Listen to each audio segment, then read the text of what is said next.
Bom, boa tarde a todos. Iniciaremos agora a nossa web conference. Eu sou o Caio Polizel, estarei com vocês aí nesta 1h30 discutindo sobre um tema que eu venho pesquisando já há ao menos 4 anos aproximadamente, que é o autodiagnóstico evolutivo. Estaremos aqui nesse bate-papo, como todos que já acompanham as web conferences que acontecem todos os sábados, são discussões sobre um tema específico. Em alguns momentos nós fazemos algumas entrevistas, tem apresentação de biografologias, tem uma série de trabalhos que são discutidos aqui nas nossas web conferences. É importante discutir com vocês que temos aqui nesse momento a oportunidade de discussão. Qualquer momento, vocês que estão conectados podem acessar ao teclado, fazendo perguntas. Eu paro a apresentação, paro meu relato e trago a pergunta. Faremos uma discussão. Se alguém quiser fazer uma ponderação sobre a pergunta do colega que fez a ponderação, é importante também. Vamos fazer um bate-papo bem interativo nesse momento, ok? Então, agradeço a oportunidade aqui que a Apex está disponibilizando, agradeço o Rodolfo, que está na operação de todo esse trabalho, e agradeço a todos que estão aí participando também. Bom, o autodiagnóstico evolutivo, vamos ver se eu administro aqui a tecnologia da melhor forma. Qualquer necessidade de som, que não chegar o som aí para vocês, relatem no teclado aí, que também nós ficamos sabendo. Bom, para começar, como estamos falando sobre um contexto da conscienciologia, é importantíssimo apresentarmos o princípio da descrença. O princípio da descrença, ele perpassa pelo seguinte: não acredite em nada, nem mesmo no que for dito neste curso, nesta palestra, neste evento. Experimente, tenha suas próprias experiências, tenha suas experiências pessoais. Então, partindo desse princípio, trazemos o contexto de não buscarmos, sairmos, na verdade, do dogmatismo. Vamos refletir, vamos discutir, vamos experimentar para verificar se esse contexto que está sendo apresentado realmente faz sentido ou não. Até que se prove o contrário, essa é uma pesquisa prática minha. De toda forma, é um contexto teórico para quem está assistindo. Então, vale a experimentação, vale essa oportunidade de colocar em prática ou não, para verificar realmente se tem aplicação ou não. Iniciando o contexto do tema do autodiagnóstico evolutivo, eu trago aqui o objetivo da web conference. Qual é o objetivo deste tema, sobre o que nós vamos discutir e por que esse tema veio em voga, de onde iniciou esse tema.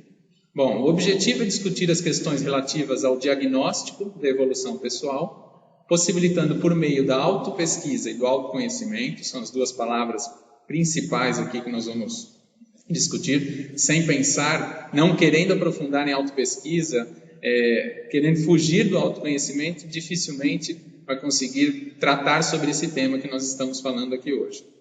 E, por meio da autopesquisa e do autoconhecimento, facilitar a identificação dos objetivos de vida da consciência. Tem toda uma relação com a proexis, que nós vamos discutir mais à frente, vamos apresentar a definição da proexis, a programação existencial, e entender como que fica essa relação do autodiagnóstico evolutivo e a programação existencial.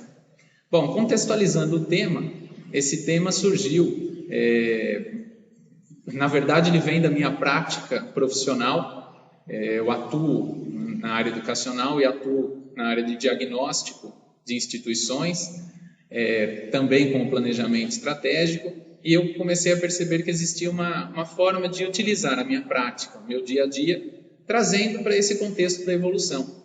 Como funcionaria um planejamento estratégico que é feito em uma empresa e esse planejamento estratégico na pessoa, no indivíduo? Como que eu posso fazer o meu planejamento estratégico? Partindo do princípio que a programação existencial foi um planejamento feito no nosso curso intermissivo, antes da nossa ressoma, eu comecei a refletir, tudo bem, eu tive um planejamento lá atrás E hoje eu estou aqui, seja qual a idade que for, gostaria de entender um pouco mais sobre esse meu planejamento. Eu não estou conseguindo relembrar, não estou entendendo o contexto todo da programação existencial. Será que tem uma forma de eu tentar identificar, facilitar esse entendimento da minha programação?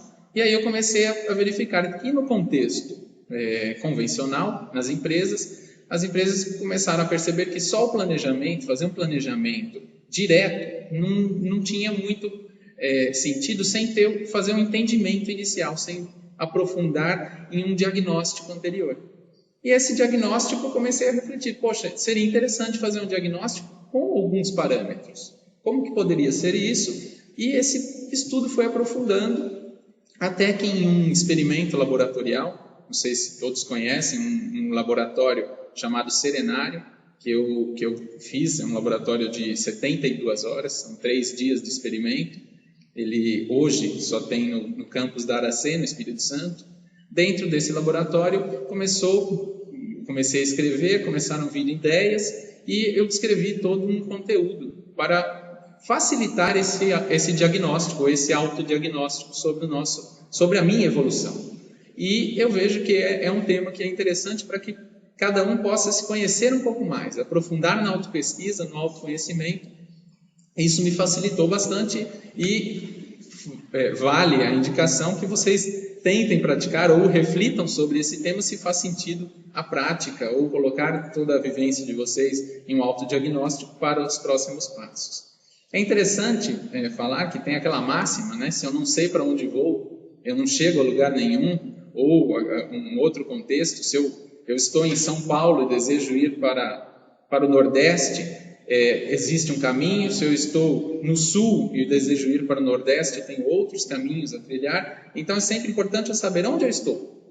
Quais os passos que eu vou dar para aqueles meus objetivos, para onde eu quero chegar.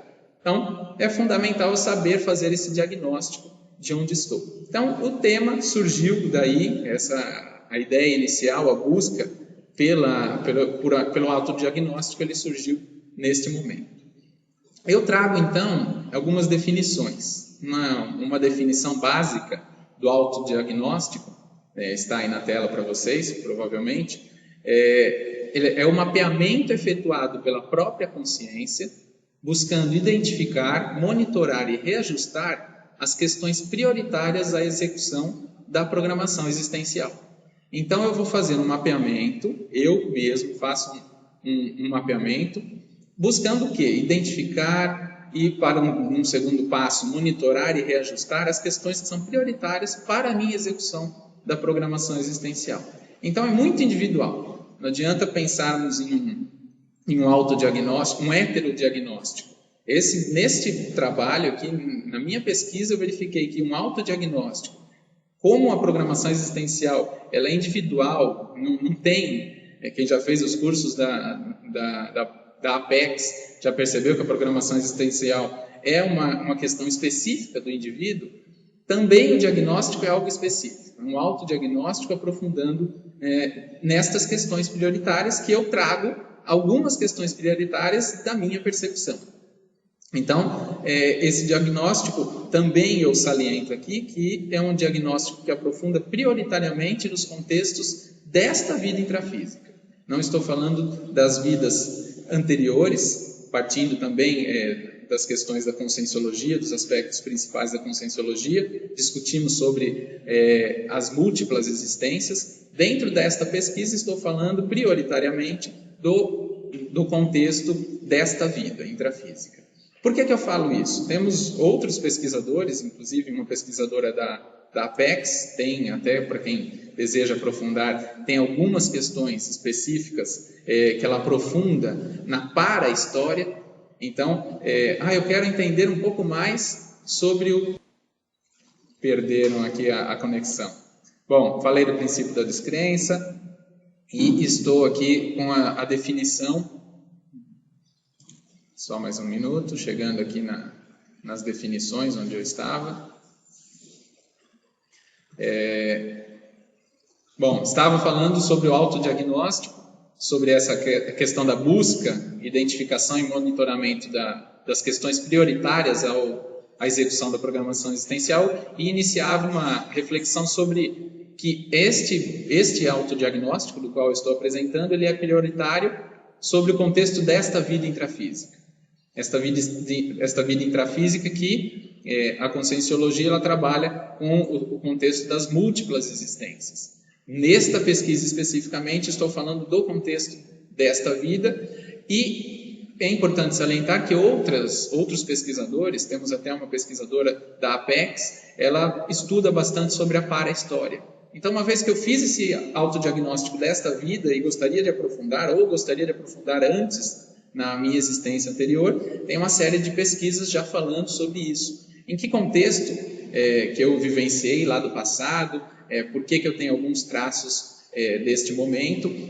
No entanto, vou falar da minha experiência. Depois que eu fiz esse autodiagnóstico é que surgiu o interesse por pesquisar o contexto do passado. Então, quem tiver interesse é só acessar o site da Apex e buscar a palestra da Milena, que traz esse conteúdo da para-história. Ela tem, se não me engano, duas web conferences sobre esse contexto da para-história. Bom, como eu disse logo no início, o autodiagnóstico, a base dele está na autopesquisa, no autoconhecimento. Quem não tem interesse em aprofundar em si, quem não tem interesse de trabalhar a autopesquisa, provavelmente não terá interesse por esse tema do autodiagnóstico. Autopesquisa, trago a definição simples de autopesquisa e autoconhecimento, que a autopesquisa é a essência do paradigma consciencial. A conscienciologia trabalha com o paradigma consciencial e a essência do paradigma consciencial é a autopesquisa, onde a consciência é o objeto da própria pesquisa. É a consciência fazendo a pesquisa, aprofundando nas suas vivências, no seu contexto como indivíduo. E o método da autopesquisa vai contra os princípios da ciência convencional, onde o pesquisador se envolve diretamente com os fatos com os quais trabalha e experimenta. Não estamos falando de alguém avaliando uma pessoa, uma terceira pessoa, e sim a própria pessoa fazendo a sua pesquisa. Quando falamos além da autopesquisa, chegamos no contexto do autoconhecimento, aí muda um pouco a definição do autoconhecimento é aquele contexto que é gerado pela vivência dos fatos, dispensa os argumentos meramente teóricos, seja de quem for de qualquer natureza. Então, como definição, o autoconhecimento é indispensável na dinamização da evolução e deve abarcar completamente a holossomática, que aí estamos falando do conjunto de veículos de manifestação que traremos e discutiremos mais à frente. Então, como eu disse, autoconhecimento, autopesquisa é a base da evolução, obviamente, é preciso me conhecer, e é a base também desta pesquisa que, como eu disse lá anteriormente também, iniciou dentro de um laboratório de autopesquisa, de um dos campos de uma instituição conscienciocêntrica, aprofundando neste tema, inicialmente, que se iniciou, na verdade, no contexto profissional. É legal até fazer um comentário que muito se fala na conscienciologia, e quando falamos em proexis, que é a programação existencial, que vem logo a definição, sobre o alinhamento, a confluência. Então eu vejo que quando essa pesquisa começou a ser feita, ela confluiu exatamente o meu contexto profissional com a minha pesquisa como indivíduo. Isso me ajudou muito, me facilitou muito.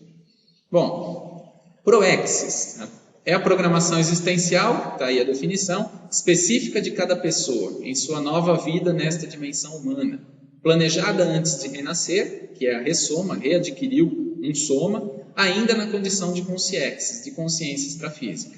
Então, estávamos lá antes desta última vida aqui, onde estamos atualmente, fizemos provavelmente, quem tem a programação existencial, quem tem testes que facilitam essa identificação, se sou intermissivista, é um contexto novo, é facilmente pesquisável no site da Conscienciologia, posso até fornecer o site da Conscienciologia, onde eu posso fazer um teste, será que eu sou intermissivista? Provavelmente quem é intermissivista tem uma programação existencial a cumprir, tem um projeto, parou lá no extrafísico, fez um plano desta nova vida, assim que readquirisse um soma, com uma série de questões a serem cumpridas aqui, uma série de vivências a desenvolver nesta vida intrafísica. Então, se eu tenho uma programação existencial, ela é específica, individual, intransferível, é um compromisso que eu mesmo me planejei junto com os meus amparadores, com o meu orientador evolutivo, e vim para esta vida para desenvolver uma série de atividades que tem por aí. Quem deseja aprofundar um pouco mais na programação existencial, eu aproveito aqui para fazer um merchandise. Teremos aqui o curso de introdução à programação existencial. Não sei se todos conseguem ver, mas este curso acontecerá agora aqui em 8 e 9 de maio, aqui em Foz do Iguaçu, e além de outros cursos que podem aprofundar, que é o curso de Proexologia, o curso de identificação das diretrizes da Proex, todos os cursos que vocês podem acessar e procurar. Gostaria de aprofundar nesse tema. Entrem no site da Apex, que é www.apexinternacional.org. No final eu escrevo aqui para vocês. Facilmente acessado e pode tirar as dúvidas. Gostaria de aprofundar nesse tema de Proex, é a forma mais fácil. Então tem um comentário aqui que a visualização não está nítida. Alguma perda de sinal, ou se todos estão com dificuldade de acessar, respondam por favor. Eu estou passando aqui, dando continuidade à nossa palestra. Bom, dada essa questão das definições, eu vou trabalhar alguns tópicos principais que eu trago aqui para vocês. Tudo bem na imagem? Chegou algumas informações aqui. Eu acho que é de um contexto específico que está com dificuldade de visualizar. Bom, os tópicos principais dessa nossa discussão, eles irão perpassar as reflexões sobre a programação existencial. Vamos falar sobre um levantamento do histórico pessoal, identificação do perfil e da identidade pessoal. Vamos falar dos estudos dos princípios e valores de cada indivíduo. Uma análise dos traços da personalidade, que é fundamental. Estamos falando de autopesquisa, estamos falando de autodiagnóstico, a análise dos traços é fundamental. E vamos discutir sobre outros dois temas, que são os papéis representados no cotidiano e o estudo dos recursos intrafísicos. Está claro para todo mundo? Qualquer dúvida, eu vou aprofundar agora nestes temas, mas qualquer necessidade, por favor, entre em contato. Destes temas, o que é importante fazer um comentário também? Tudo isso foi feito, todo esse material, ele foi feito, no meu caso, eu tenho até o meu material todo digitado aqui, todo o contexto que eu fui escrevendo, ponto a ponto desse que eu vou passar para vocês. Este contexto eu consegui criar esse material todo e escrever sobre o meu contexto de cada um desses itens dentro daquele laboratório de autopesquisa que eu falei para vocês. Então, fica a dica, vamos supor, tudo bem, entendi todo esse contexto, gostaria de fazer um teste, de realmente colocar em prática, fazer o meu autodiagnóstico. Um ambiente que é muito bom, e eu utilizei algumas vezes no momento que eu queria refazer, porque tem uma fase de monitoramento, eu ia para dentro de um laboratório de autopesquisa, não necessariamente, não fiz o acompanhamento num laboratório de 72 horas. Fiz o acompanhamento em um laboratório que vocês encontram aqui em Foz do Iguaçu, no CAEC, fiz lá na Aracê, no Espírito Santo, em Domingos Martins. Quem está no Rio pode fazer no campus do IPC, e quem está no exterior, que gostaria, também tem o campus da IAC, que pode praticar dentro de um laboratório. Então eu não posso aplicar esta metodologia fora de um laboratório? Não tem nenhuma limitação. E sim, é um ambiente só que está otimizado. Gostaria de fazer isso. Qual o melhor ambiente? Onde que tem uma otimização maior? Dentro de um laboratório de autopesquisa, provavelmente vocês conseguirão um ambiente bem otimizado. Bom, então eu comecei a aplicação deste instrumento de autodiagnóstico por uma reflexão simples. Relato sobre o meu momento atual com relação ao que eu penso ser a minha programação existencial. Então, realmente, esse instrumento ele consiste em papel e caneta. O que eu entendo, que eu penso ser a minha programação existencial? quais são os meus objetivos nessa vida intrafísica. Eu relatei realmente, olha, eu penso que o meu objetivo nessa vida seja desenvolver uma atividade de esclarecimento para um público específico. Vamos supor, a minha dupla evolutiva, ela pesquisa bastante o contexto de idosos, e para ela está bem claro. Meu contexto, minha programação existencial perpassa por esse contexto com idosos. Minha discussão sobre diagnóstico, sobre planejamento de vida, sei que a minha programação existencial passa por este contexto. Então eu tenho que realmente começar a escrever isso. Quando eu fico só no campo das ideias, refletindo, fica difícil. O que eu acho exatamente? Quando eu vou colocar no papel, eu tenho que elaborar um pouco mais esse contexto. Essa discussão ela começa a ganhar um aspecto específico e facilita quando eu coloco no papel. Aí eu coloco uma reflexão. Eu penso estar distante, desviado ou no caminho da minha programação existencial, daquilo que eu penso que é a minha programação existencial. Quanto que eu estou fora ou próximo daquilo que eu penso que estou? Muitas vezes, nesta vida intrafísica, eu percebi que eu estava muito alinhado. Vou dar um exemplo. Na época que eu mudei para o Espírito Santo, foi bem em um contexto da atividade de implantação. Já estava sendo implantado o campus da Aracê, mas foi a necessidade e foi bem na época do congraçamento que aconteceria no final do ano, e eu percebi que naquele momento eu alinhei realmente um dos objetivos, dentro da minha programação existencial, uma das atividades que eu tenho certeza hoje que eu precisava ter vivenciado foi esse contexto, essa vivência no Espírito Santo, na implantação do campus da Aracê. Então, isso eu não tenho dúvida. Naquele momento, eu não estava distante, eu estava muito alinhado com a minha programação existencial. Não tinha dúvida quanto a desvio, não tinha dúvida que eu estava no caminho. Em outras épocas, eu percebi que depois que eu fiz aquele trabalho inicial, eu comecei uma série de trabalhos, e em alguns momentos eu me senti realmente desviado. Eu acho que eu não estava 100% alinhado com a minha programação existencial. É muito bom se conseguirmos alinhar. Estou aqui, eu sei que a minha programação existencial é neste caminho, então eu sigo uma linha reta.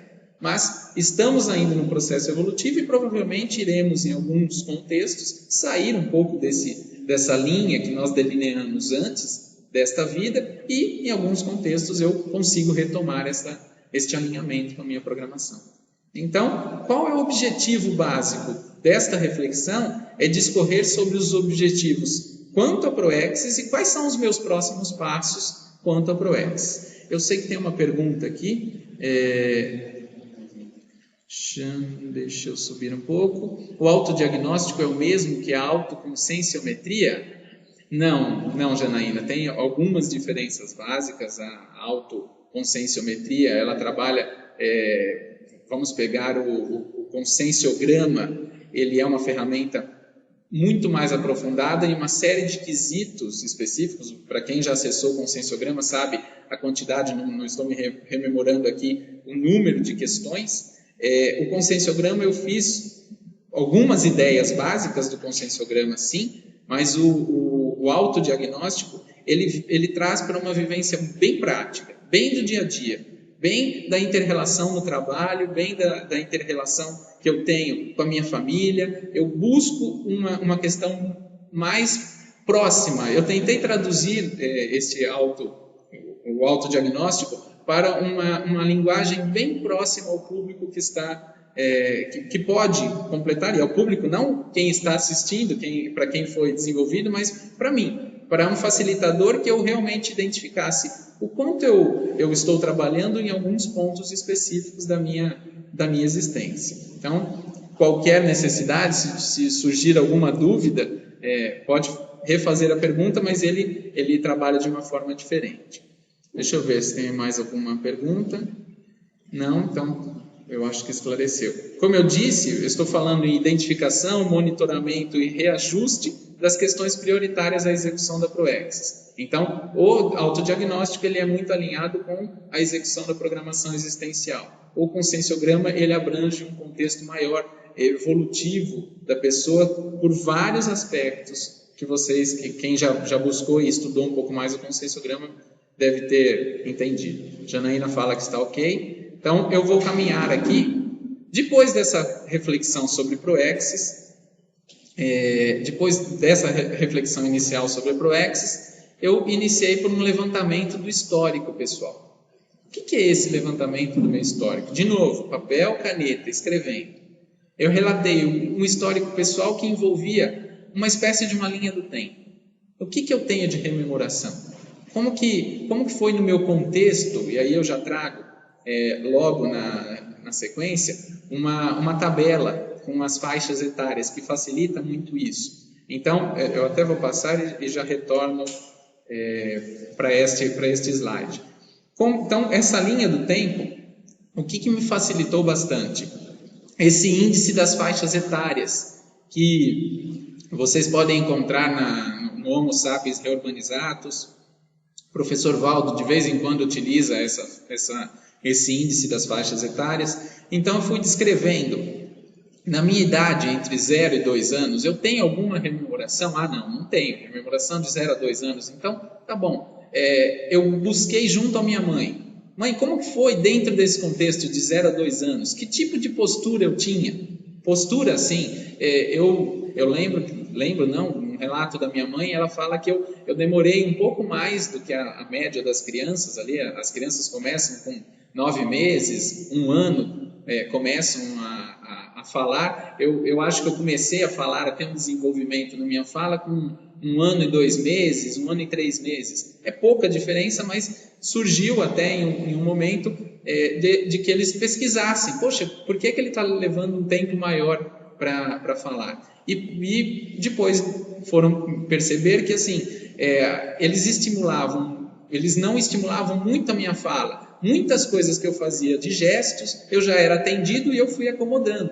Então, isso é uma informação. Eu tenho um traço específico que fez parte da minha pesquisa lá de 0 a 2 anos. E na minha primeira infância, de 2 a 4 anos, que tipo de contexto eu vivenciei? Como eu fui como criança? Eu chorei muito, eu não chorei muito? Eu era uma criança birrenta, eu não era uma criança birrenta? Como foi esse contexto de 2 a 4 anos? E assim vai. Na segunda infância, de 4 a 10 anos, na minha pré-adolescência. Aí eu tenho que mesclar, sim. De 4 a 10 anos, eu tenho que buscar. Como que foi? Eu tive alguma projeção?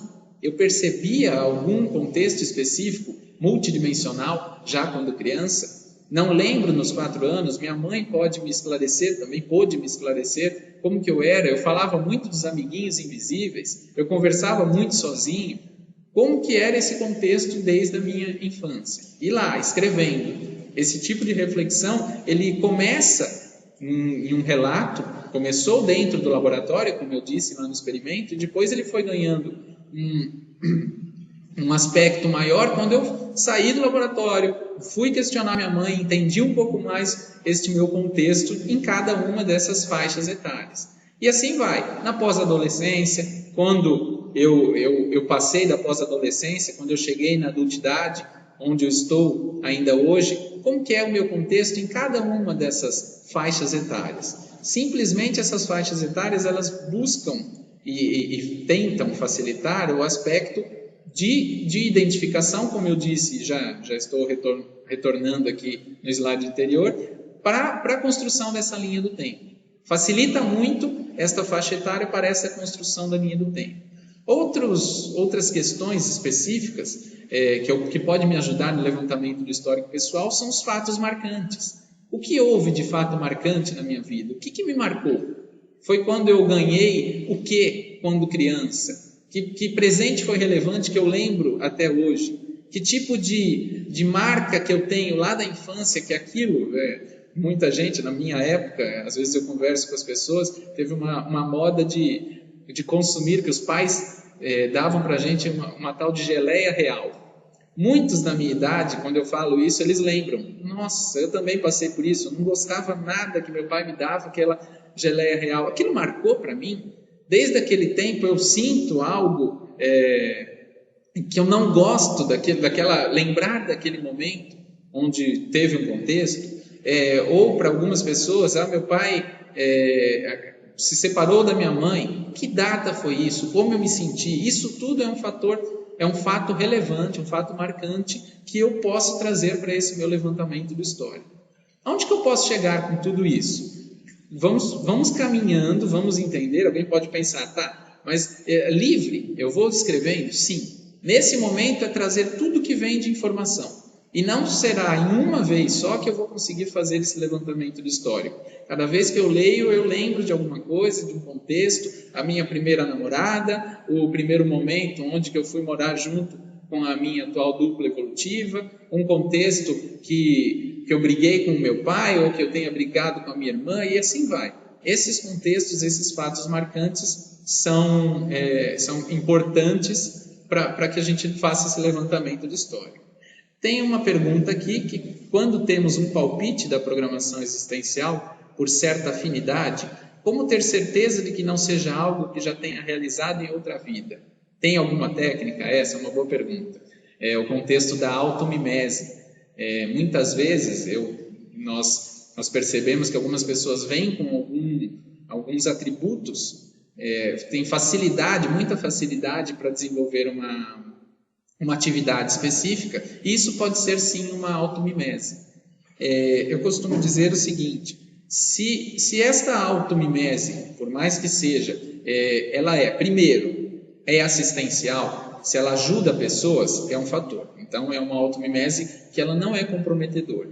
Agora, esta automimese, nesta vida, ela está me ajudando a alavancar, a desenvolver as atividades que eu penso ser a minha programação existencial.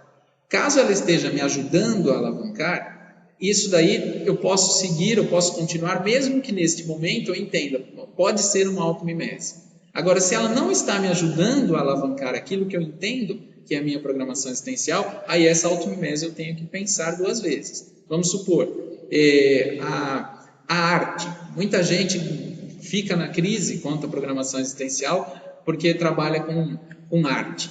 Então, a pintura, eu pinto quadros, será que isso daí pode ser uma questão de automimese? Muitas vezes pode ser uma questão de automimese, mas qual é o uso que eu dou para esta atividade? Tem um colega nosso que ele tem uma habilidade muito grande com pintura, com desenvolvimento, com arte, e o que ele tem feito hoje? Vou trazer para um contexto da conscienciologia, mas não se aplica só a este contexto. Ele hoje faz um material chamado...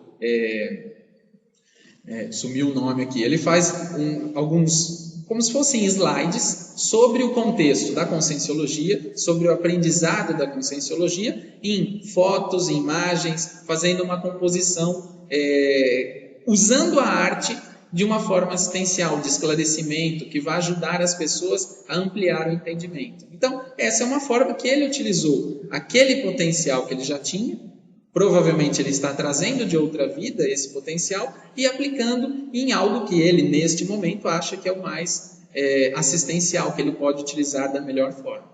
Então, espero ter esclarecido a questão da colega. Tem uma outra pergunta aqui: quais seriam as sugerências de você aos pais das crianças com esses traços de intermissivista? As sugestões. As sugestões para os pais intermissivistas realmente é você entender o contexto daquela criança, porque se ela é uma intermissivista, ela vai acessar mais informações desde cedo, ela provavelmente terá os amiguinhos invisíveis, você deve tentar entender aquilo que ela está trazendo. Existem materiais hoje, até na conscienciologia, tem livros, tem um livro chamado Boa Noite Universo, que ele trabalha o contexto já da conscienciologia para crianças. Então, estimule, busque. Existe, depois de uma certa idade, vocês irão encontrar uma instituição, depois de uma certa idade já se encaixa nessa instituição, que é a Asimvex, que é uma instituição que trabalha com os jovens que percebem que tem algo diferente a fazer, que gostariam de fazer uma inversão existencial. Então, o pai que percebe que o filho realmente tem uma questão, pode ser um intermissivista, tem que investir, não pode perder esse contexto e aproveitar a oportunidade, dar mais oportunidade para esse filho. Então, Maria Cristina, eu acho que eu respondi. Qualquer dúvida, de novo, questione. Bom, ainda no levantamento do histórico, é importante que vocês busquem datas, locais ou acontecimentos relevantes, que também está alinhado com os fatos marcantes, aos moldes, isso tudo aos moldes de um memorial descritivo. Parem, façam uma reflexão, uma descrição real de todas aquelas etapas, como eu disse aqui, já vou passar novamente, das faixas etárias. Muitas instituições hoje, aí eu volto para o meu trabalho atual, muitas instituições de ensino, faculdades, seja num caso de mestrado, seja para finalizar o mestrado, ou seja para ser docente da instituição, elas pedem um memorial descritivo. Só que elas pedem um memorial descritivo da sua vivência, o que você percebe que você tem traço que te levou até o mestrado. Estamos falando de um memorial descritivo um pouco maior, um pouco ampliado. Você descrevendo as suas etapas, porque é uma reflexão individual, isso nunca é entregue. Neste caso do autodiagnóstico, ele não é entregue para ninguém, a não ser que você queira discutir com alguém. Mas o material lá que é utilizado no mestrado, este memorial, ele é entregue sim para as pessoas, para que os docentes ou para que a equipe do mestrado façam uma análise no seu memorial descritivo. Então isso é muito comum ser utilizado. Tenho duas questões aqui. A Rogiana fala que o nome da técnica, se não está enganado, é Sketches. Sketches, eu não sei desse nome, Rogiana. Você fala que esses sketches, por favor, são relativos a estas etapas? Qualquer coisa, por favor, nos posicione. Eu não tenho essa informação dos sketches. Bom, seguindo aqui, nós chegamos a um ponto que passamos daquela fase inicial da identificação sobre o levantamento do histórico pessoal e chegamos aqui na identificação do perfil. Perfil, e aí quem deseja aprofundar, perfil, nós aqui durante o estudo da conscienciologia, vocês podem encontrar bastante desse tema que é a perfilologia. Então, a perfilologia o que é? É a ciência para pesquisa teática, então prática, que junta a teoria e a prática, dos perfis conscienciométricos específicos das consciências. Então, o perfil da consciência, incluindo que traços? Incluindo o quê? Traços, qualidades, atributos, o temperamento básico, o nível cognitivo, a inteligência evolutiva da pessoa, o estágio na escala evolutiva das consciências. Então, nós temos o estágio, uma escala evolutiva, onde as pessoas podem se colocar, tudo isso pensando no perfil da própria consciência. Então, essa avaliação conscienciométrica, até a nossa colega lá, que fez esse questionamento lá atrás, ela pode perceber aqui que nós utilizamos sim para a identificação do perfil um pouco do material do conscienciograma que trabalha a conscienciometria. Então, o que nós falamos bem prático da identificação do perfil? Aspectos básicos, vamos começar com algo bem básico. Aquilo que eu gosto de fazer, e aí eu ponho em 4 quadrantes, a psicologia utiliza essa técnica também. Nesses 4 quadrantes eu coloco o seguinte: gosto de fazer e faço. Eu coloco os termos, os aspectos daquilo que eu gosto de fazer e faço. Vamos supor que eu tenha que pôr 4 itens em cada um desses quadrantes. O que eu gosto de fazer e não faço. O que eu gosto de fazer e faço. Desculpa, o terceiro quadrante, o que eu não gosto de fazer e faço. E no 4º quadrante, eu não gosto de fazer e não faço. O que eu vou identificar aqui, neste momento, com um quadrado muito simples? O que é que me brilha os olhos? O que é aquilo que realmente eu gosto de fazer? E eu priorizo, eu ponho na minha agenda, eu vou realmente fazer com que aquilo aconteça. Depois, o que eu gosto de fazer e não faço? Eu gosto da leitura, mas eu não consigo espaço para a leitura. Eu gosto de escrever, então já poderia estar com o meu livro, mas eu não priorizo a escrita. Eu gosto de fazer exercício, mas eu não priorizo, não faço, e isso vai impactar no que nós vamos discutir lá na frente, no contexto do soma, deste corpo, desse veículo de manifestação. Agora, no quadrante abaixo, vocês terão não gosto de fazer e faço. É aquilo que muitas vezes eu não me posicionei ainda, Eu não gosto de fazer aquele trabalho, vamos para o contexto de trabalho, eu não gosto de desempenhar tal atividade, mas eu faço. Eu não me desenvolvi ou eu não me posicionei para deixar de fazer aquela atividade. Ou no último quadrante eu posso colocar os itens que eu não gosto de fazer e não faço. Eu não gosto, deixa eu pegar um contexto aqui, eu não gosto de dormir muito tarde, então eu não faço. Dificilmente eu vou dormir mais tarde, dificilmente eu pego uma atividade que eu vou avançar muito no meu horário, porque eu não gosto de dormir tão tarde. Isso impacta no meu outro dia. Então, eu não faço esse tipo de atividade. Mas vamos supor que eu ainda não consegui me posicionar e eu tenho essa informação no meu quadrante, não gosto de fazer e faço. Eu durmo muito tarde, eu acabo não aproveitando o meu outro dia, isso impacta no meu rendimento. Seria ótimo que eu colocasse ali essa informação dentro desses aspectos básicos daquilo que eu não gosto de fazer e faço. Deste quadrante, vale ressaltar que provavelmente o que eu estou mais me posicionando, aquilo que eu já defini, aquilo que realmente é algo que faz parte da minha programação existencial, que está muito alinhado, eu estou colocando lá que eu gosto de fazer e faço. Este quadrante ele é uma ótima reflexão para que no decorrer do tempo, lá na fase, que eu vou falar lá mais na sequência, sobre monitoramento, tudo que eu gosto de fazer e não estou fazendo, eu tenho que arrumar estratégias para fazer, para desenvolver, verificar se é o prioritário mesmo e colocar no quadrante do gosto de fazer e faço. É uma prática, é um aspecto bem básico,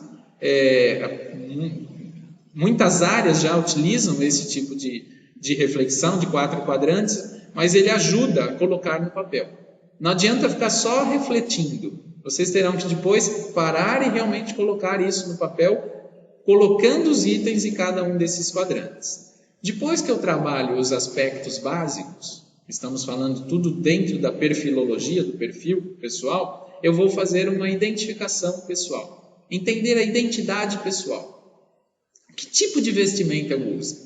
Como o Caio, que tipo de vestimenta mais eu utilizo? Eu gosto dessa vestimenta que eu estou hoje, camisa, usar uma vestimenta social? Ou eu sou mais uma pessoa que utiliza uma roupa mais para o esporte? Que tipo de vestimenta traduz a minha identidade? Ou eu normalmente utilizo uma roupa mais social, mas eu não gosto disso. Eu gostaria de desenvolver uma série de atividades que eu utilizasse uma roupa mais esporte. Então, isso é importantíssimo que vocês coloquem. Que tipo de vestimenta? Veja, estamos fazendo uma identificação pessoal. Estamos falando simplesmente da roupa que ela traduz uma série de informações que vocês lá na frente vão perceber. Tem uma pergunta aqui da Maria Cristina. Acho que a reflexão da própria teática para o autobalanço existencial. Exatamente, é um autobalanço existencial, um autodiagnóstico. Autodiagnóstico e autobalanço, ele está muito alinhado a esse tema. Então, é realmente verificar aquilo que eu faço, a minha teática, no dia a dia, e fazer uma análise dessa teática. Exatamente, Maria Cristina. Bom, além, depois do tipo de vestimenta, que tipo de modo gestual eu tenho? Eu sou uma pessoa mais... que mostro as minhas expressões, estão vendo aqui que eu estou movimentando bastante a mão, ou eu sou uma pessoa mais comedida? Que tipo de gesto eu tenho? Eu sou uma pessoa que fico vermelho facilmente? Ou não, eu suo mais? O que eu tenho nesses modos gestuais que traduzem a minha identidade pessoal? É uma reflexão. De novo, trazendo aquilo que eu falei lá atrás, o contexto da autopesquisa, o contexto do autodiagnóstico. Isso tudo vai traduzindo que identidade eu tenho, como que é a minha identidade pessoal. O que mais? A imagem que eu transmito aos outros. Se eu fosse perguntar, e eu posso usar essa técnica, ela é muito bem-vinda, aos meus colegas que interagem mais comigo. O que eles percebem de mim? O que eles percebem do Caio? Eu vou para a minha dupla evolutiva, eu vou para o Rodolfo, que está aqui na frente, que interage comigo no voluntariado, eu vou para os meus colegas de trabalho. O que eu transmito aos outros? Que tipo de traço eu transmito? Eu tenho que fazer uma reflexão, obviamente, eu tenho que pensar que tipo de percepção, todos aqui que se pararem para refletir, pensarão, bom, façam a seguinte reflexão: se eu saio hoje do meu trabalho, que tipo de imagem as pessoas... Vou fazer um outro exercício. Vocês dessomaram, descartaram o soma. O que alguém, quando chegar lá no contexto onde você trabalhava, e a pessoa vai falar o seguinte: oh, e aí, poxa, que pena, o fulano não está mais, como que ele era? Que tipo de resposta vocês acham que sairia dessas pessoas? Da mãe de vocês, do pai, da irmã, do contexto de trabalho, do contexto de voluntariado? Como que seria? Aí vocês perceberão a imagem que vocês estão transmitindo aos outros. Um segundo passo é a imagem que eu gostaria de transmitir. Será que eu gostaria que as pessoas falassem: poxa, o Caio é muito sério, o Caio ele transmite uma confiança muito grande? Será que isso que eu gostaria de transmitir é o que eu estou transmitindo? Fica bem claro esse contexto? Esse tipo de ideia, de reflexão, ela ainda está alinhado com a identidade pessoal.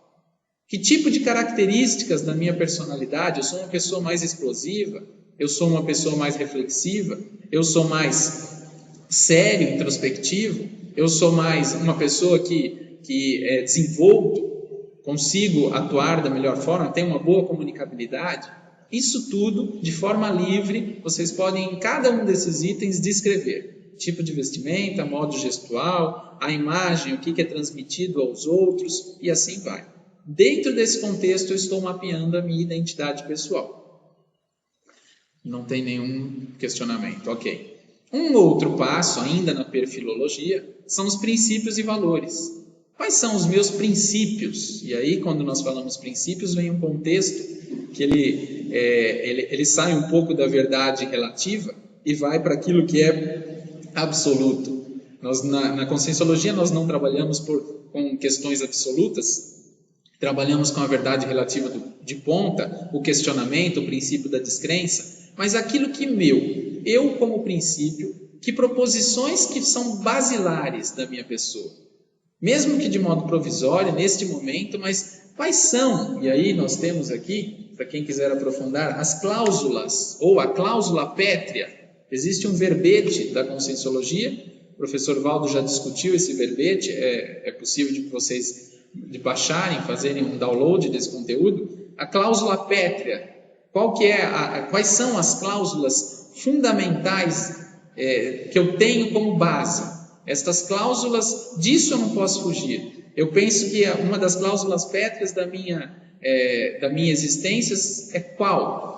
Esta reflexão de princípios, ela vem alinhada com aquele momento onde vocês colocaram lá atrás, o que vocês pensam ser a programação existencial. Então, penso ser a programação existencial este contexto, eu penso que a minha programação existencial passa por tal aspecto. Então tá bom, quais os princípios? O que eu não posso deixar de fazer dentro desta existência?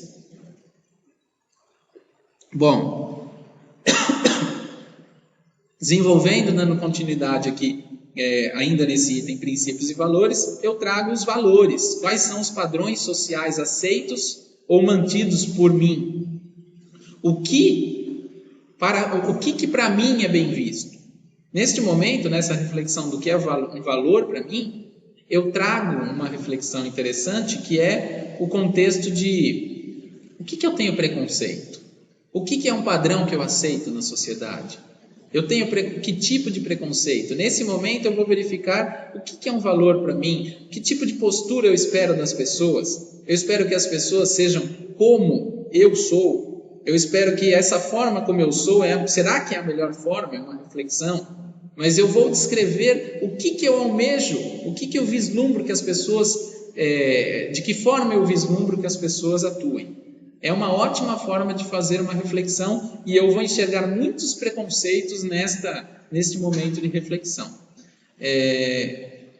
O Rodolfo até perguntou aí se tem alguma questão, alguma ponderação. Por favor, fiquem bem à vontade para discutir, para fazer questionamentos. Estou ainda dentro do contexto da perfilologia, do perfil pessoal. Uma pergunta da Camargo em que medida e como uma retrocognição pode ajudar no autodiagnóstico consciencial.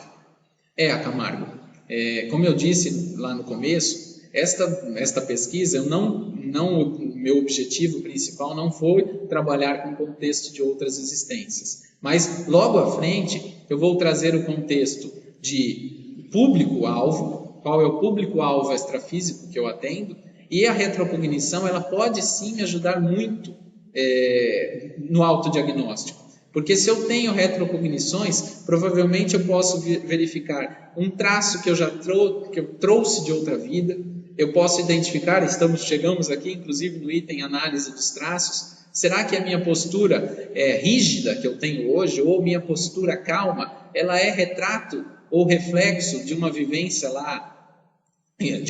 do passado? Como que funciona este quesito que eu trago? Um traço que eu tenho hoje, o quanto ele é impactado do passado, e com certeza ele tem um impacto das vivências anteriores, então a retrocognição ela ajuda muito sim. Bom, dentro da análise dos traços, eu tenho 3 traços fundamentais que eu preciso fazer um mapeamento. E aí eu costumo dizer que, no meu caso, eu vivenciei esse contexto, eu coloquei no mínimo 5 itens em cada dessa identificação. Então, por exemplo, identificação dos traços força, os traços que são meus traços fortes, os trafores. A identificação dos traços fardos, que são as minhas fragilidades, os traços fracos, os trafares, também conhecidos. A identificação do que me falta, os trafais, os traços faltantes na minha personalidade. Então eu posso exemplificar aqui, vou inclusive abrir o meu material aqui. Eu trago aqui meus traços. O que eu listei aqui, por exemplo, como meus traços força? Eu vejo que eu tenho criatividade, eu sou uma pessoa criativa, então eu elenquei como um traço força. Eu vejo que eu sou uma pessoa prática, eu elenquei como a praticidade como um traço força. No trafar, nos meus traços fardos, das minhas fragilidades, a falta de tempo eu coloquei como um trafar. Eu pouco falo não para as pessoas me pedem uma ajuda, às vezes eu não tenho tempo para aquela ajuda, eu encaixo. Isso eu coloquei como um traço fraco, por exemplo. Me posicionar, o posicionamento de não, dessa forma eu não quero, eu levo um pouco mais de tempo para esse posicionamento, então eu elenquei como um traço fraco. Então aí vai, cada um tem alguns traços força e alguns traços fardos, e tem aqueles traços que faltam, não é nem positivo nem negativo, mas ele não tem desenvolvido esse traço, então é importante que vocês lancem também aí os traços faltantes da personalidade de vocês. E 2 itens que não são específicos traço da personalidade, mas eles vêm muito junto quando nós falamos em ponto forte e ponto fraco, aí do contexto convencional, que são as oportunidades e as ameaças. Eu elenco aqui no sentido de listar ao menos 5 oportunidades evolutivas que eu vislumbro. Então, o que eu tenho de oportunidade evolutiva? Logo que eu cheguei aqui em Foz do Iguaçu, eu recebi uma oportunidade evolutiva que foi vivenciar a coordenação administrativa e financeira da Apex. Então, neste momento, quando eu vislumbrei esse aspecto, eu vislumbrei como uma oportunidade evolutiva. O que mais? Será que outras oportunidades evolutivas eu tenho? Vou falar aqui do nosso colega aqui na frente, o Rodolfo. Quando ele chegou na Apex, ele teve uma oportunidade evolutiva que foi implantar esse contexto da web conference. Não tinha até então, mas foi uma oportunidade evolutiva para ele. Então é interessante que vocês listem ao menos 5 oportunidades que vocês verificam como algo que vocês vão crescer, que vocês vão evoluir e que tem pela frente. Tem uma pergunta aqui, antes de entrar em ameaças, eu farei essa pergunta. Rogiana. Então, a falta de tempo não é um traço fardo, e sim a falta de posicionamento seria o traço categorizado? Pode ser, Rogiano. Aí é uma reflexão íntima. Eu posso colocar como, normalmente, eu coloco o posicionamento como um traço fraco, pelo posicionamento, como eu dei esse exemplo de sim, de não falar, de sim ou não, exatamente. Então, o posicionamento, nesse caso, seria o maior traço fardo, nesse aspecto de sim ou não, mas eu posso utilizar também a falta de tempo no aspecto de eu sempre pego muitas atividades. Não necessariamente eu tenho um conjunto de atividades, eu tenho até tempo para aquilo, mas eu poderia priorizar A ou B, mas não, eu sempre deixo o tempo, eu não nego uma necessidade de alguém, e aí eu lanço também como um traço fardo. Então, isso é muito arbitrário, de cada consciência vai lançar os traços conforme percebe. A Camargo colocou, na sua visão, então, o primeiro passo para um autodiagnóstico seria traçar o perfil e a identidade pessoal, para um aprofundamento em outros recursos investigativos que a Conscienciologia dispõe. Veja, Camargo, esse é o modelo que eu utilizei, que eu estou implantando.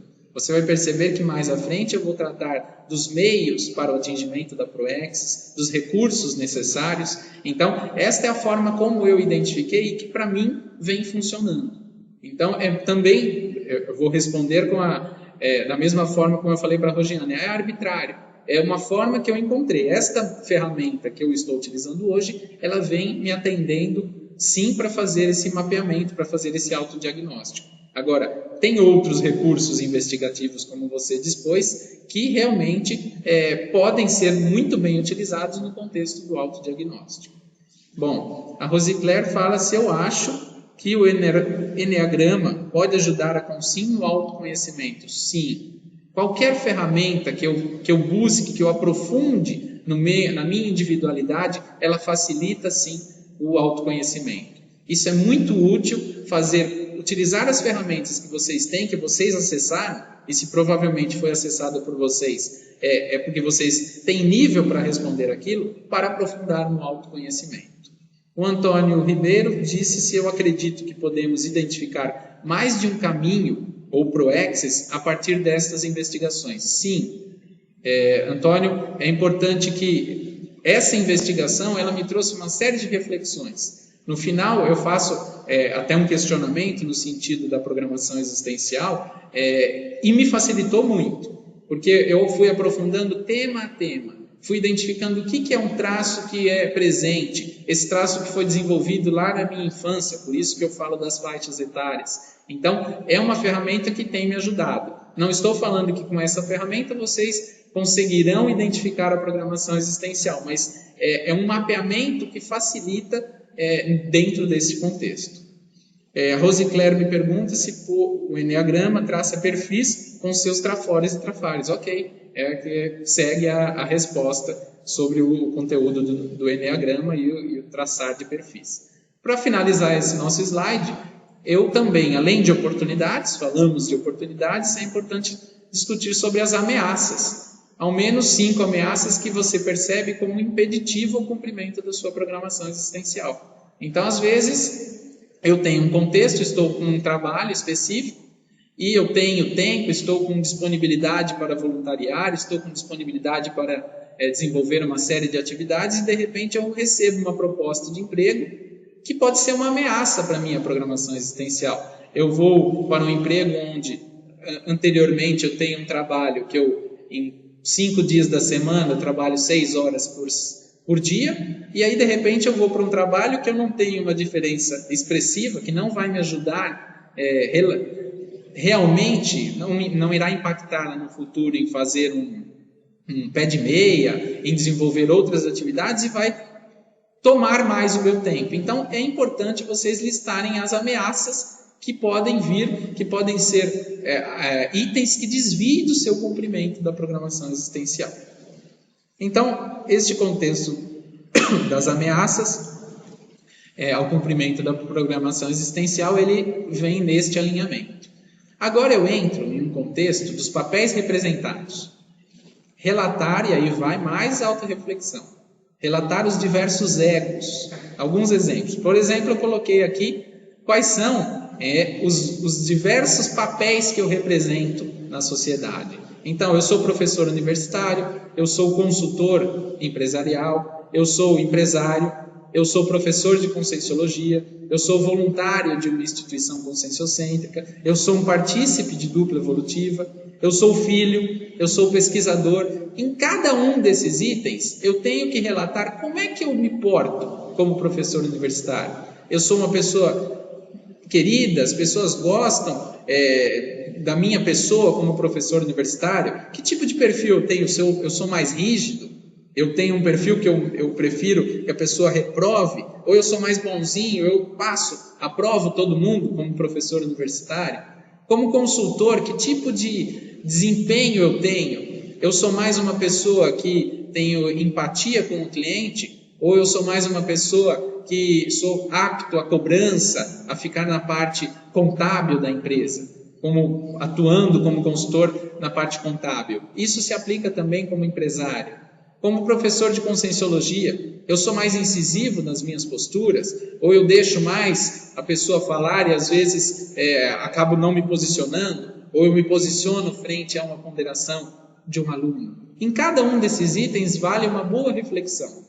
Como eu represento esse papel de filho? Se eu tenho que refletir, se eu fosse perguntar, se alguém perguntasse para minha mãe que tipo de filho eu sou um filho mais próximo, eu sou um filho que está sempre carinhoso com a minha mãe, ou não, eu tenho uma postura mais distanciada. Isso tudo é autorreflexão, isso tudo é autoconhecimento. Depois de identificação dos papéis representados, nós entramos em um aspecto específico que é reconhecimento, e aí eu acho que ajuda a Camargo, lá naquele contexto que ela disse de retrocognição, e a gente entra um pouco saindo do intrafísico e pensando na nossa interação extrafísica, de reconhecimento do público-alvo assistencial.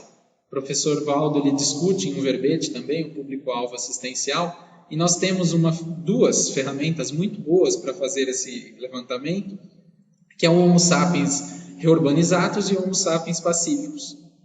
Então eu posso analisar todos os tipos e padrão com os réus e com os belos, consciências reurbanizadas, consciências belicosas, com as quais eu percebo algum grau de afinidade, fazendo um breve relato sobre as posturas. Então, que tipo de questão eu trago aqui, do meu exemplo também, com os bel é a consciência belicosa, belicista. Tem o Homo sapiens pacíficos trata muito esse contexto das cons bels. A Lúcia pergunta se passei meio tempo de minha vida lecionando em escola e outro tanto de tempo dedicando à arte, ambas atividades fizeram parte de minha programação existencial, ou a arte não fez parte, ou não valeu a pena. Aí é um contexto muito individual, Lúcia. Às vezes você passou uma boa parte da sua vida e foi a melhor forma de esclarecimento, você realmente esclareceu as pessoas pela arte. Ou às vezes você passou uma grande parte da sua vida desviada daquele objetivo que você se programou no curso intermissivo. Então, falar sobre ter um posicionamento firme, a arte fez parte ou não, é uma reflexão muito individual. Agora, você tem que perceber o saldo. Hoje, ou naquele tempo onde você desenvolveu atividades com a arte, você se sentia realmente ativa, era aquilo que você tinha que fazer mesmo, você esclarecia pessoas, você ajudava as pessoas da forma para processo evolutivo, ou simplesmente você repetia e em alguns momentos se sentia até mesmo, que palavra que eu posso utilizar, se sentia subutilizada. É uma reflexão íntima que você deve se fazer. Bom, por exemplo, dentro desse contexto de extrafísico, qual o público-alvo assistencial, eu vejo que eu tenho um público-alvo militar, que é muito presente. As minhas posturas, elas em alguns casos, ela tem uma postura muito militar. E eu vejo que em alguns casos, eu tenho, se eu não presto atenção, eu faço um link muito grande com o público-alvo do militarismo e as minhas posturas durante o dia eu sou muito rígido, por exemplo, para horário. Eu nem sempre flexibilizo alguém que programa horário comigo. Então, eu tenho um público-alvo para trabalhar, este da flexibilidade, calma, não preciso ser tão certinho, eu tenho uma postura muito de ser certinho, o quanto que também não tenho o traço da religiosidade, um outro público-alvo. Então, essa reflexão me possibilita que eu aprofunde dentro desse contexto, o que eu sou influenciado no decorrer do meu dia a dia. Então, esse é o quesito do reconhecimento do público-alvo. Eu entro agora em uma sequência que vocês vão perceber, que aí eu vou passar um pouco mais rápido, que é o estudo dos meios. Os meios que eu tenho para atingir a minha programação existencial, eu interajo com uma série de questões específicas. Por exemplo, a dupla evolutiva. E aí eu faço, para que cada um faça a reflexão em 2 momentos. Como eu estou frente à minha dupla evolutiva, frente à minha parceira, frente ao meu marido, minha esposa, cada um faz a reflexão. E onde eu gostaria de chegar? Dentro de um processo evolutivo, que tipo de relacionamento eu gostaria? Que tipo de relacionamento eu tenho atualmente e onde eu gostaria de chegar com o meu relacionamento? Então, tem a explicação aí, um breve relato sobre a situação na construção de uma dupla. A dupla evolutiva eu não pego pronto, eu construo. Eu aproveito e coloco no papel o que realmente acontece comigo nesse momento. Olha, eu tenho um relacionamento muito parceiro, de ajuda, de troca, ou não, eu tenho um relacionamento que eu brigo mais, meu relacionamento não está da melhor forma. Isso eu tenho que relatar. Como é uma autorreflexão, um autodiagnóstico, eu devo colocar isso. Agora, onde eu quero chegar com esse meu relacionamento? Como que eu gostaria de estar daqui a um tempo neste relacionamento? Então, é fundamental este antes, quer dizer, não antes, o agora e onde eu gostaria de chegar. E essa reflexão do estudo dos meios, ela vai se repetindo em vários aspectos. O primeiro é a dupla evolutiva, como eu disse. O segundo aspecto, ele fica por conta do grupo karma, a família nuclear. Como eu estou no relacionamento com a minha família nuclear? Relação com esse grupo karma. O que realmente está acontecendo no decorrer desse relacionamento? Como está a minha interação com meu pai, a interação com minha mãe, com os meus irmãos? Eu tenho com todos uma boa interação? Ou eu tenho mais dificuldade com um ou com o outro? Este que eu tenho mais dificuldade, eu posso, naquele segundo momento, onde eu almejo chegar, descrever o que eu gostaria de estar. Por exemplo, eu tenho dificuldade com meu irmão. Ótimo, eu tenho dificuldade, a minha interação é ruim, toda vez que eu encontro com ele nós brigamos por A, B ou C. Então tá bom, onde eu quero chegar com esse relacionamento? Eu gostaria que eu tivesse uma maior receptividade, ou eu desse uma maior receptividade para ele. Isso é importante que vocês façam uma descrição a cada uma das etapas. Temos uma pergunta aqui da Camargo. Uma vez identificados os trafares e os trafais que marcam o autodiagnóstico, como proceder na autoassistência para um salto quântico no patamar evolutivo? Muito bom, salto quântico é ótimo, é o que nós almejamos. Logo à frente, Camargo, vou pedir para você aguardar só um minutinho, e nós temos a parte final, que é uma tabela, onde nós vamos colocar todos esses itens e tem espaço para que colocamos aonde queremos chegar com cada um dos aspectos.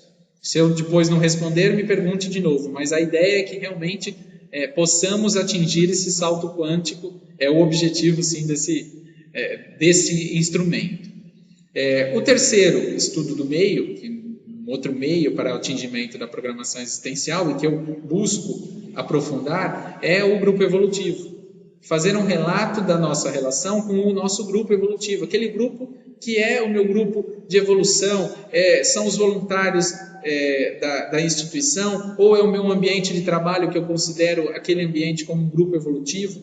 Todos, se pararmos para pensar, vamos pensar, aquele grupo específico, ele me ajuda a desenvolver, ele me ajuda a crescer. Então, se for esse grupo da Conscienciologia, como que está a minha relação com esse grupo?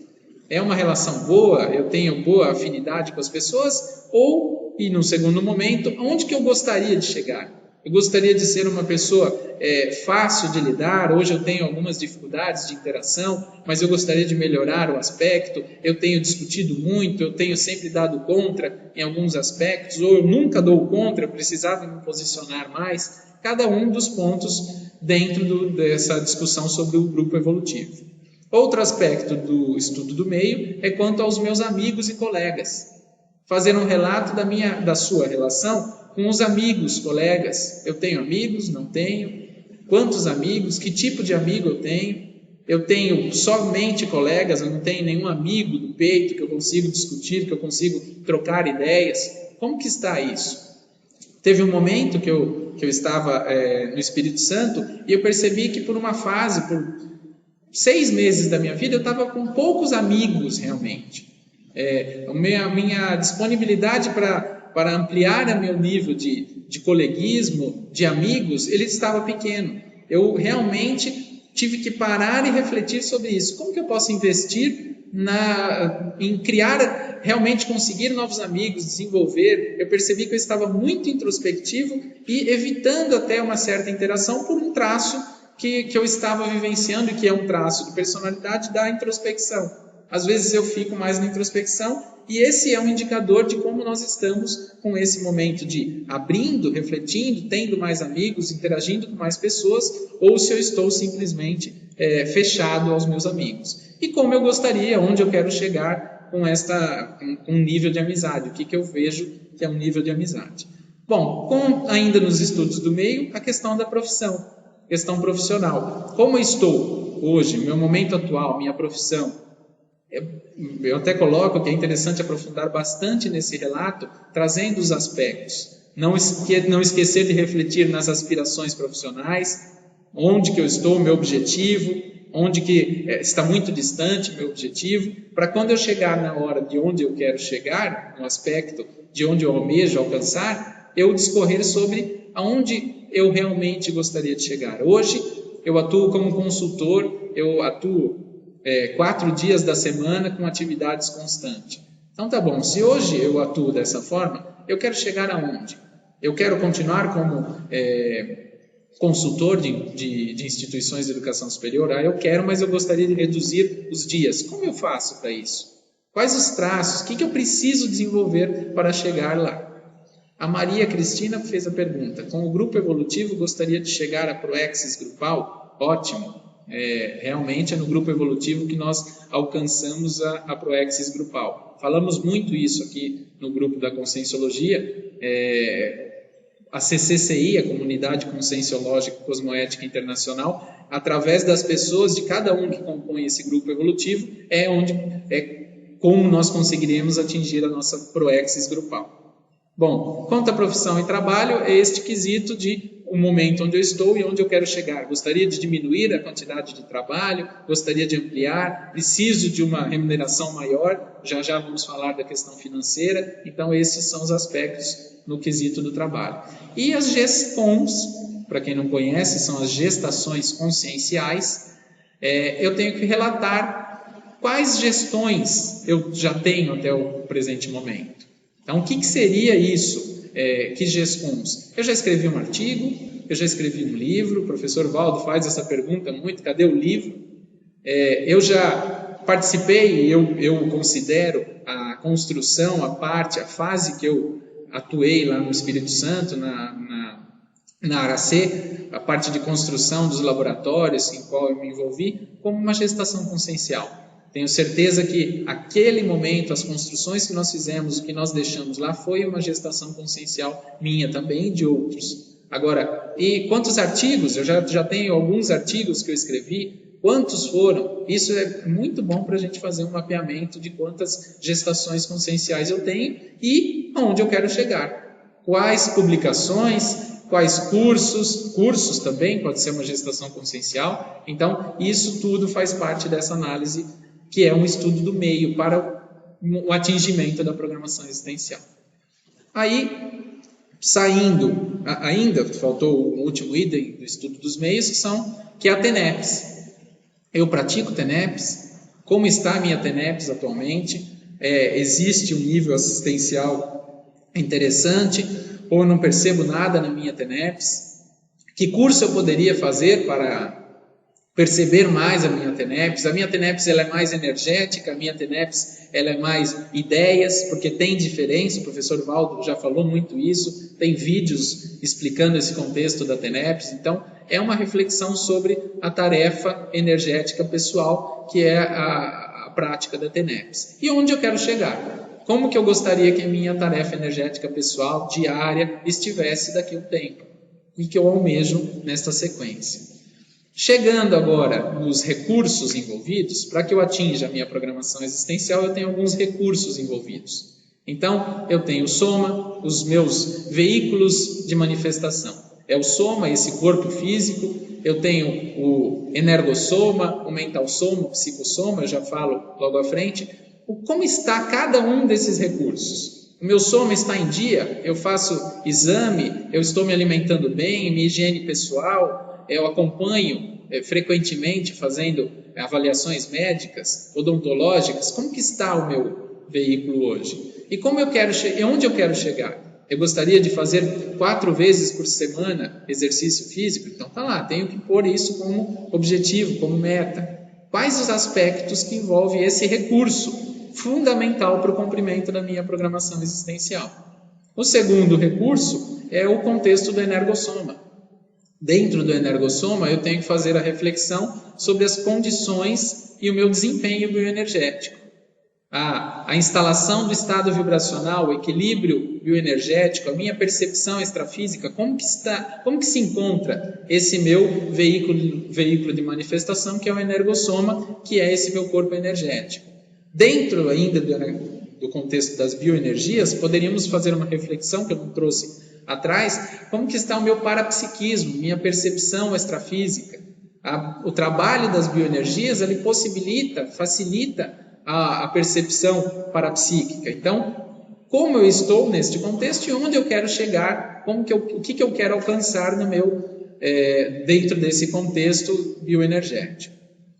Passando do recurso energossoma, nós chegamos ao recurso psicossoma, que é um outro veículo de manifestação, e eu preciso fazer um relato aqui das condições reais psicossomáticas, o meu corpo das emoções, da afetividade, dos sentimentos. Como que está isso? Eu sou uma pessoa que me emociono muito, ou sou uma pessoa que é muito rígida, sou fechado quanto ao contexto emocional, eu nunca me abalo, eu não choro, eu pouco sou afetivo com as pessoas. Como que se encontra esse contexto? E como eu gostaria de estar atuando no dia a dia? Por fim, quanto aos recursos, aos veículos de manifestação, temos o mental soma, que é a reflexão sobre a intelectualidade, leitura de livros, revistas, aplicação de técnicas para desenvolvimento do meu mental soma. Como que se encontra esse contexto? Aonde eu quero chegar com esse contexto? Eu gostaria de praticar a leitura constante para trabalhar o aspecto da minha memória lá na frente. Como que está a minha memória? Eu tenho frequente perdas de memória? Isso envolve a questão do mental soma. Então é um contexto específico para que se faça uma reflexão. Ainda nos recursos envolvidos eu trago dois outros recursos. Um deles é o financeiro. Então, eu devo fazer um relato da minha realidade financeira, colocando no papel as minhas dívidas, o meu salário, as possíveis entradas, o contexto real. Como que eu estou financeiramente? Não tendo medo de verificar a minha situação real. Eu coloco até essa observação. Tem uma frase que eu utilizo bastante, que é a seguinte: muitos se mantêm endividados por medo de olhar a dívida. Mas o pior é que não conseguem solucioná-las por não parar e programar estratégias para solvê-las.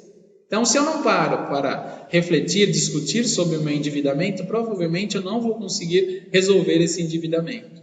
E é só na hora como eu paro para escrever e colocar tudo no papel, identificar que o meu salário não paga as contas, ou o meu salário paga as contas, só que eu precisaria de guardar um montante para montar o meu pé de meia, aí eu não consigo. Se eu não faço essa reflexão, nunca eu faço a segunda etapa, esse planejamento de onde eu quero chegar. E o onde eu quero chegar envolve planejar mesmo o que eu quero atingir. Se eu tenho 30 anos hoje, eu quero chegar a 40 como?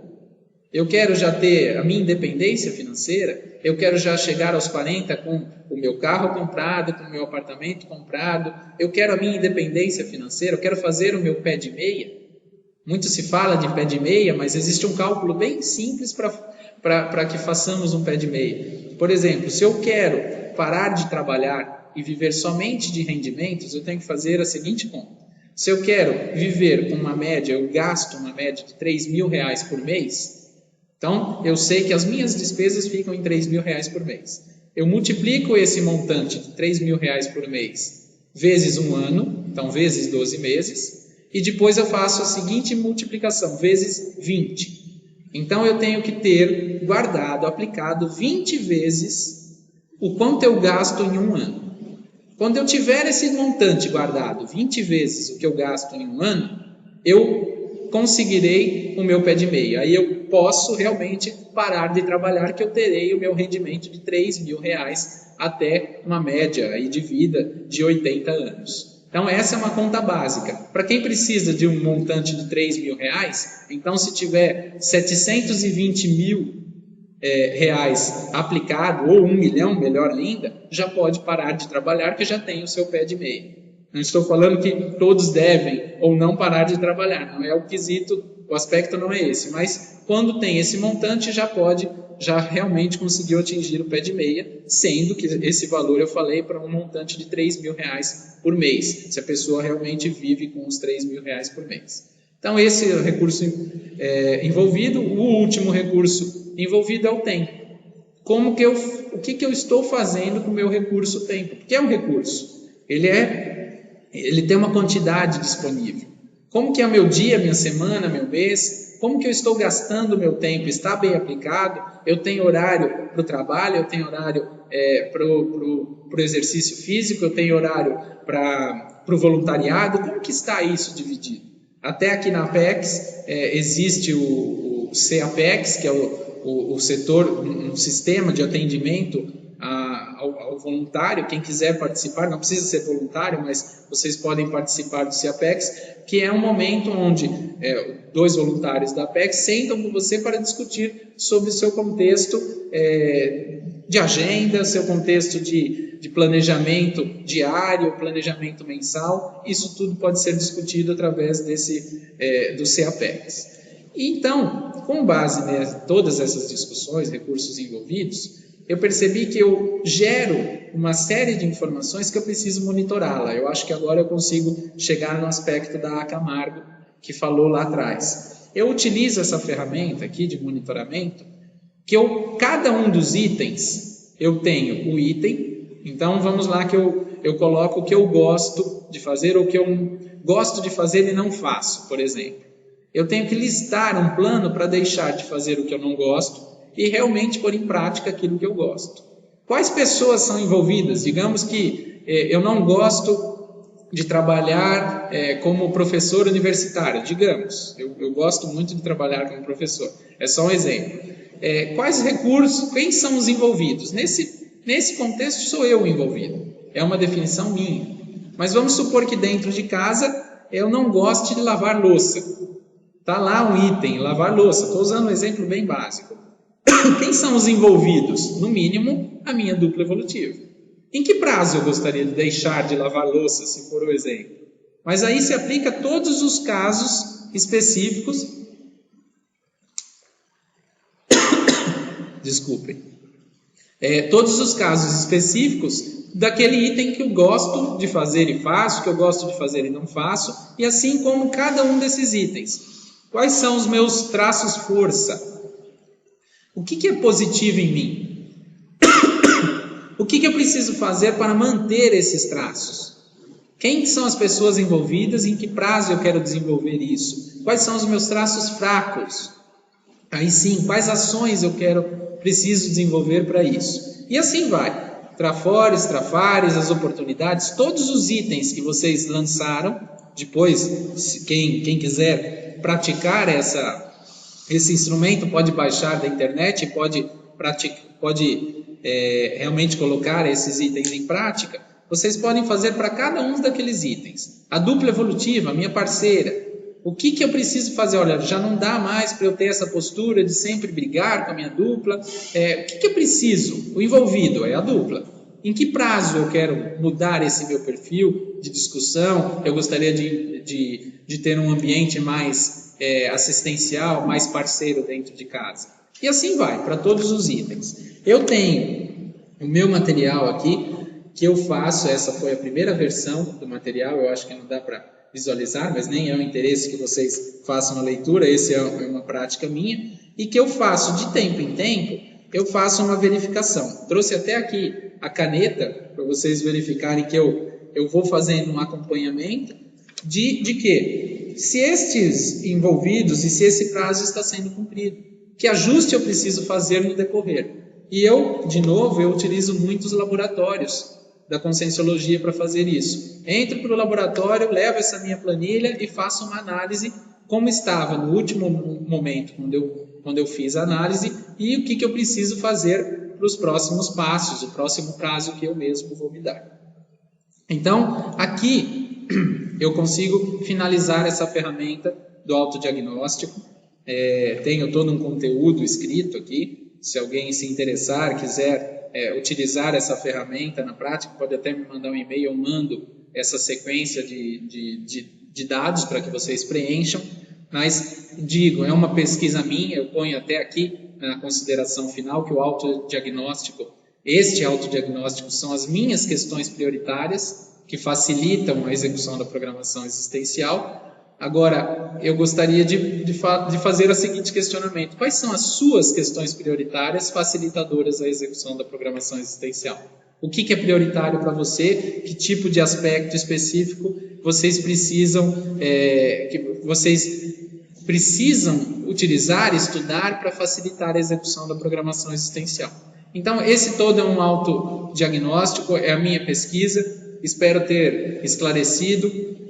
Deixo aqui o meu obrigado e meu e-mail, caso alguém queira tirar uma dúvida, solicitar esse material, que quero preencher, eu gostaria de praticar esse autodiagnóstico. É muito importante dizer que isso se aplica ao meu contexto e agradeço a todos que ficaram até aí o final nesta discussão.